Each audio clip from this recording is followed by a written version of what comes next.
Welcome back to Eerie Escape, where we embrace the eerie and escape the everyday. I'm Michaela. And I'm Michelle. Today, we're going to delve into the haunting tales of the Rotherwood Mansion. Ooh. A majestic estate perched on the banks of the Holston River in Kingsport, Tennessee. With its striking architecture and tragic history, this mansion has been the backdrop of love, loss, and lingering spirits. Oh gosh. This episode's gonna be it's gonna have a lot of twists and turns, to say the least. This story, when we were looking it up, it was so heartbreaking, but yet so scary and spine-tingling at the same time. Yeah. So, it was built in the late 18th century. Rotherwood is not just a stunning piece of history. It's also home to some of the most unsettling stories that have left residents with chills. From the grief-filled spirit of Rowena Ross to the dark legacy of Joshua Phipps, which is known in this story as Phipps. This mansion is steeped in mystery, and it's haunted by its past. So join us today as we uncover the ghostly tales that echo through the halls of Rotherwood Mansion, where the line between the living and the dead is thinner than ever. Ooh. I know, it's so... Oh gosh. This story is so heartbreaking, but the hauntings are just insane. Absolutely insane. There are so many people that... Obviously, you have some skeptics. Of course. Which is fine. And the stories may not be 100% true, but we don't know that for fact, obviously. I mean, when it comes to those types of stories, when it comes to, like, researching legends and haunted places and people like we usually do, not everything's 100% true, but if you have a whole bunch of people saying the same thing, there's obviously some truth to it. Right. There's an undefined line between truth and reality. So it's very difficult to determine what is fact and what is not, unless if it is written in the history of that said place or legend. Like who the person was, where it's located, et cetera, et cetera. But from the extensive research that we've done on this one, I think that the facts are pretty relevant in the stories too. Oh yeah. There's a lot. Of course. There's a ton. So the mansion itself was built in 1818 by Frederick Ross. He was a prominent figure whose ambition and wealth shaped the entire region. But this majestic manor is more than just a beautiful structure. It's a vault of heart-wrenching stories and restless spirits. Yes. So Frederick was a complex man. He was well known for his contributions to the community. He was also a product of his time, unfortunately, owning enslaved people and employing indentured servants. However, unlike many others, Frederick was not known for cruelty. As far as we know. He supposedly treated those in his charge with a degree of humanity which was very rare among many landowners. Right. Not that owning slaves was right by any means. I mean, it was a terrible, gut-wrenching part of history. But it has been known that some people who owned other people, like slaves, were more kind than others. Like the story in Louisiana about Lalaurie Delphine. Yeah. The woman that used to keep her slaves in her attic and would endlessly torture them. So, of course, we didn't live in those times, but as far as our research goes, this is what we have discovered. It's not right by any means, but we just think, as far as putting the story out there, that we need to include it's important to everything. The story. Yeah. Exactly. Frederick also had many children, 12 to be exact. Woo! But everyone remembers his daughter, Rowena, the most. 12 kids? I wonder if they were Irish twins back to back to back to back to back to back. Probably so. I mean, back in that time, it was normal to have a lot of kids. I mean, the more kids that you had, the more you were viewed higher in society because, one, you were able to afford that many children, and that it just showed that you were going to be more successful because your bloodline would last. Yes, exactly. And, I mean, back then, too, I think a lot of people got scared of like disease Mm-hmm. and things like that. So that's why it was important to have a bunch of children. So if you lost a few, and I know that sounds so terrible, but it's but true. they didn't have the same type of like access to vaccines and stuff like we do nowadays. So it was very common for people to lose children back in that time. And then when you had more children, just as long as you had one to carry on the family name, that was what was important to that society at the time. Thank God for this, that the society that we live in today, that no one is pressured to have children and that you can exercise your rights at any means to, you know, not want them if you happen to get them. So it's a totally different social change. Totally different from today's society. Anyway, so Verena Ross was a radiant figure in the early 19th century. Known for her beauty, kindness, and grace, and as the daughter of Frederick Ross, she grew up in the extravagant halls of Rotherwood Mansion. Surrounded by riches of her father's success, her laughter once echoed through the grand rooms, with a bright light in the otherwise somber shadows of the estate. As Rowena bloomed into a young woman, her heart found its match. Her suitor was handsome and charming. The townsfolk spoke of their upcoming wedding, a union that promised to bring joy and prosperity. Yet, as fate would have it, their dreams were destined to shatter. That's so sad. It's so heartbreaking. Just days before her wedding, tragedy struck when Rowena's fiancé tragically drowns in the Holston River. In an instant, her world was turned upside down. A young, vibrant young woman fell into a deep well of despair. Rowena's heart was broken forever. That is so sad. Could you imagine? On your wedding day? On your wedding day. And this river, I mean, the house sits right next to the river. Yeah. And what's crazy about the Holston River is there's been so many tragedies that have occurred right there where it flows past the house. So, and this is just awful. I mean, it's your wedding day. She's probably like getting ready for her wedding, excited to, you know, finally marry the love of her life. And then, yeah, just when you think it's going to be a great day, that happens. Your whole world is shattered. So not only are you up in atoms because it's your wedding day, like it's supposed to be the happiest day of your life, like you've been looking forward to this day ever since you were a little girl in her instance, and her world shattered because of the love of her life drowned. And she was fortunate to be one of those people who find their person in life. Not a lot of people are fortunate enough to find their soulmate, and for her to be able to, and then it just crumble in a matter of minutes. That's awful. As the days turned into weeks, Rowena's heartache consumed her. She fell into a deep depression, her laughter silenced by sorrow. She would often be spotted at the riverbank, staring into the waters that had claimed her beloved, lost in memories of happier times.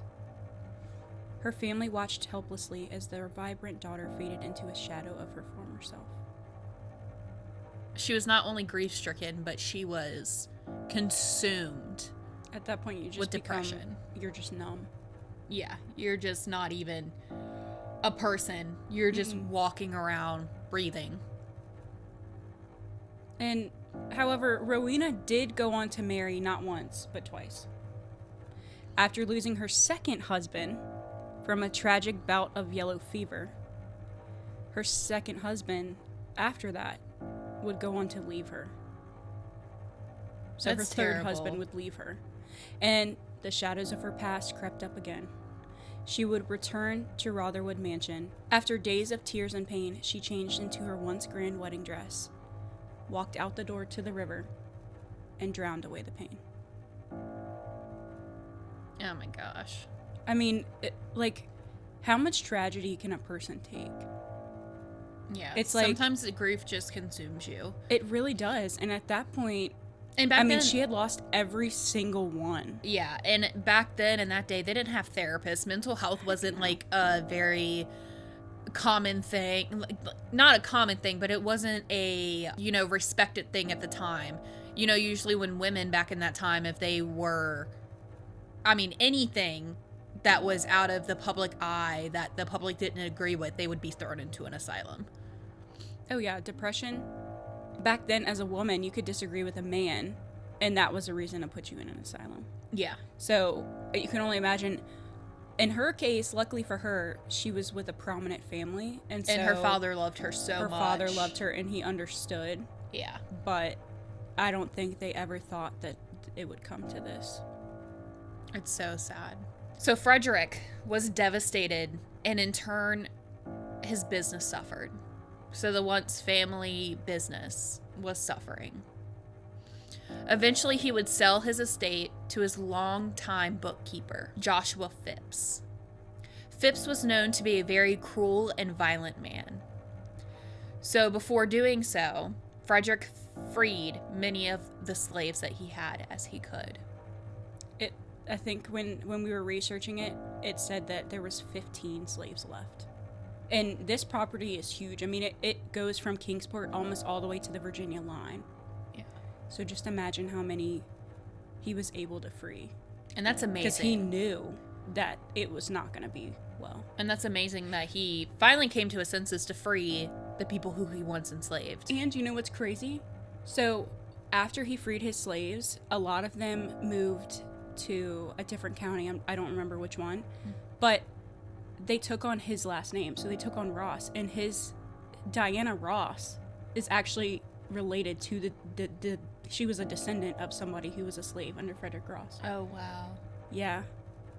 Wow. So although obviously he knew it was bad, and I'm glad that he finally came to his senses. He was like, this is wrong, and he knew that they were going to have a horrible life if he left them.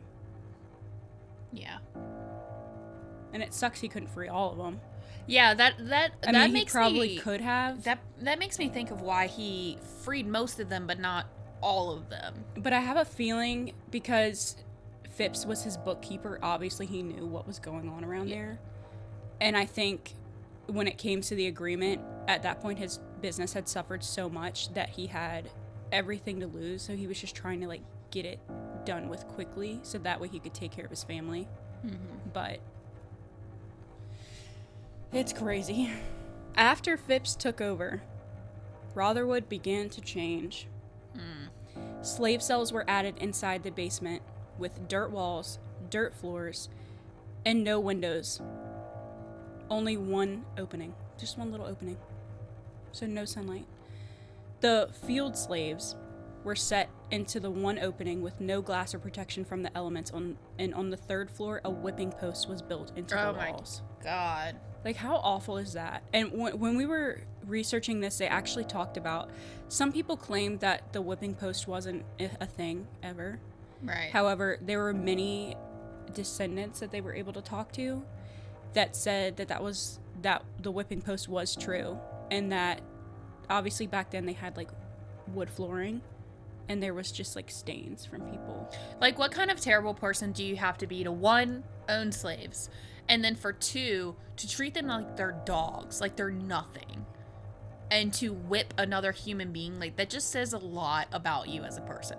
That's just... He got enjoyment out of it, is what that was. Sadistic enjoyment. It's disgusting. You just have to be a disgusting ass person. A very disgusting You're not person. even a person at that point. You're just a monster. Yeah. And it's so sad that it was so normalized. It honestly makes me sick. Because I can barely get over the fact of telling my husband what to do, let alone, well, telling my husband what to do comes easy. But somebody different. That, I can't own owning somebody. And that's the thing. See, you had some that were, either way, regardless, it's wrong. Yeah. You had some that were on, obviously, the front part of the spectrum that were okay, we have slaves, this is what we need the slaves to do, and that was that. But then you had some on the other that were absolutely fucking terrible, and they raped them. Yeah. They oh my beat God. them. Yeah. That is horrible. Little food, little water, if any. Oh God. And I'm pretty sure Phipps was definitely one of those people. Oh, 110%. I wish that I had a little time machine so I can go back and whip his ass. Amen. In the most disrespectful way. Most disrespectful way. I would love to. I mean, I can't say what I would want to do with him because this is going to be posted to YouTube social would media take it down. platforms. But just watch like a serial killer and some of the crazy stuff that they do, and that's what I would do Michael to him. Myers, that's Michelle. Oh, for sure. That's for Michelle. sure. I would torment you before I end your life. Oh, like yeah. I would Like, yeah. We're about to put you through what you did to others. Right, exactly. And everybody would be included. Yeah, who wants to join in? We're going to make take it a out day. We're going to take out Phipps real quick. And then eat cake after. Because Mama loves her cake. So Phipps's reign would be very short. Thank God. Thank God. Eventually he became very ill. Good. To the point where he would be moved to the carriage house. He should have been moved to the ground, in my opinion. He had a very young slave there to fan him. Yeah, that's. They should have just left him in there. Yeah, say fuck it. What is he gonna do? He's ill. Yeah.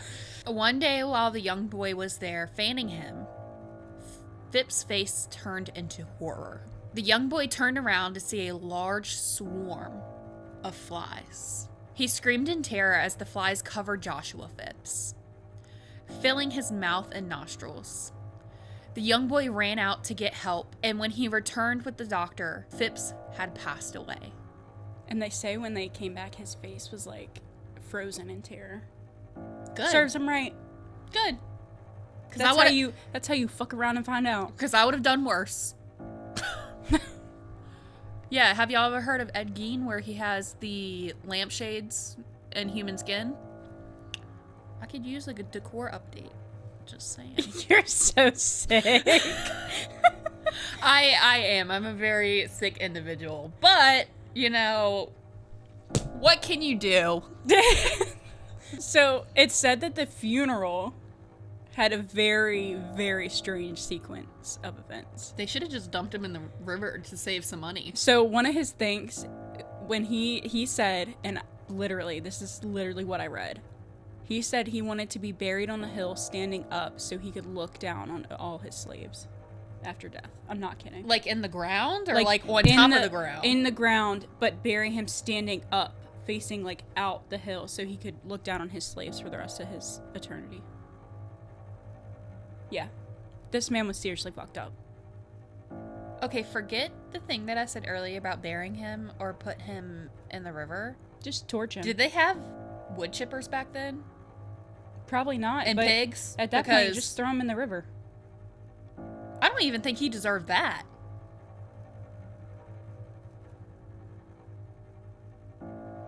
Listen. If I had chickens and pigs, my animals would be getting a fine dining meal. Hey, they're about to eat real good. But, okay, so when the carriage came to move the casket, because back then they used a 2-horse-drawn carriage. Horse and buggies, yeah. The wheels got stuck, right? Mm-hmm. They had to get 2 more horses just to get it to start moving again and get it unstuck. So how big was this mofo? But just wait. Then, as they started moving, all of a sudden, lightning struck a tree, and the tree fell over onto the path, blocking the buggy. Yeah, it gets worse.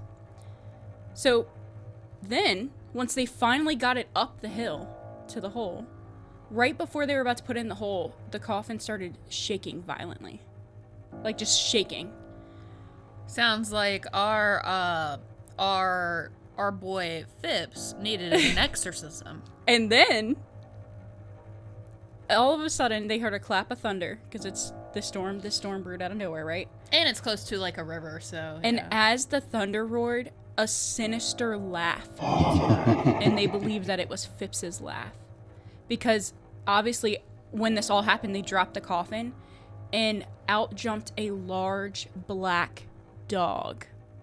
Okay, listen, I know that if y'all have watched our previous episodes, I am not one to be messing around with the paranormal.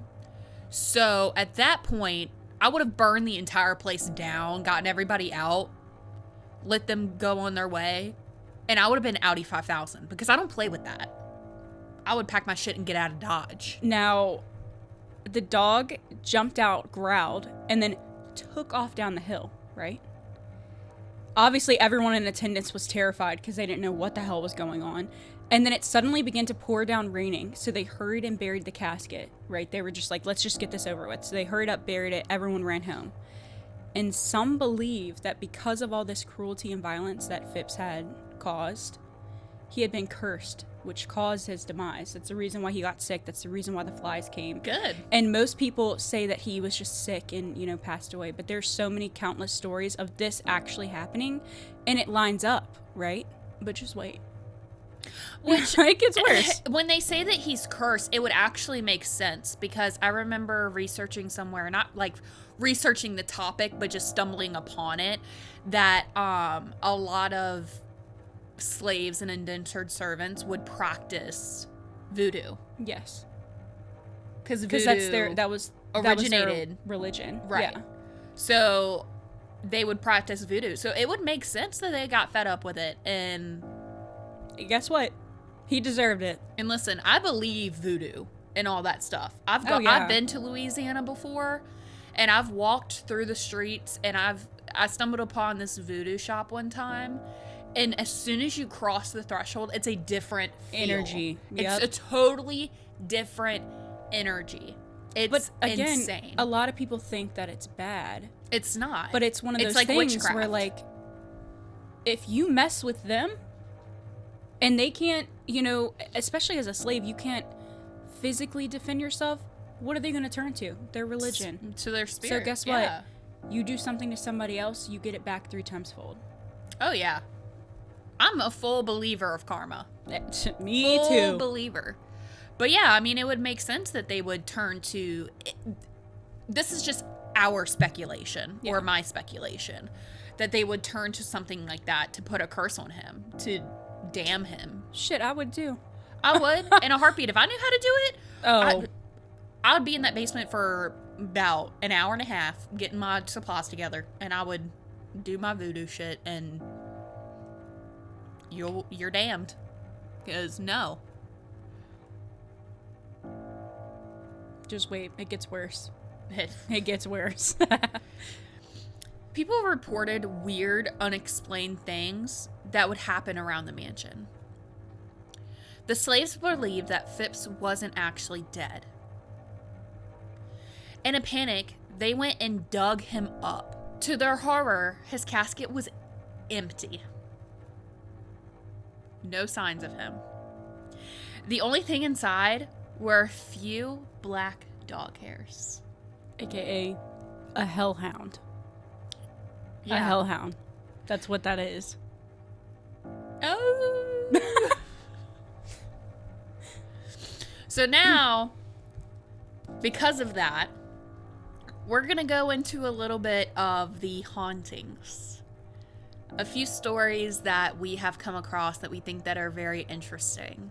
And this is not the only one. These are not the only ones. No, there's tons. So many. Tons. So visitors and staff have reported seeing a figure in white guiding through the mansion's halls, believed to be Rowena herself. Many claim that she appears near the riverbank, calling out for her lost love. Some guests have recounted experiences where they felt inexplainable sadness wash over them as they entered into some of the specific rooms in the mansion. Rooms that seemed to hold Rowena's lingering presence. Poor Rowena. That's so sad. She's sad in life, sad after in death. And they do say that spirits hold a lot of their former life. Yep. Most of them, it's what caused their death. Mm-hmm. So in this case, it would be incredible sorrow and despair. And it seems to be a residual. Some people think it's a residual type thing, so she just, like, basically repeats the last night of her life over and over again. Yeah. Which is so sad. But Rowena is not the only one that is seen. One story is that of a repairman that came to fix the mansion during renovations. He was working when he suddenly looked up to see a man manifest out of a wall in a black suit. Next to him was a dog with glowing red eyes. Hellhound. The figure gave him a sadistic smile and pointed at him. Suddenly, the dog started growling and lunged at the man, chasing him all the way to his vehicle, where he sped off. That would be me. That would be me. I would leave. Exactly. But people have also reported having covers jerked off and hearing the sinister laugh. Others have been camping nearby and come in contact with a large dog with glowing red eyes. They say you know it's near because you're overcome with a sense of death and dread, which is a hellhound. Yeah. And overall, fear. Yeah, I mean...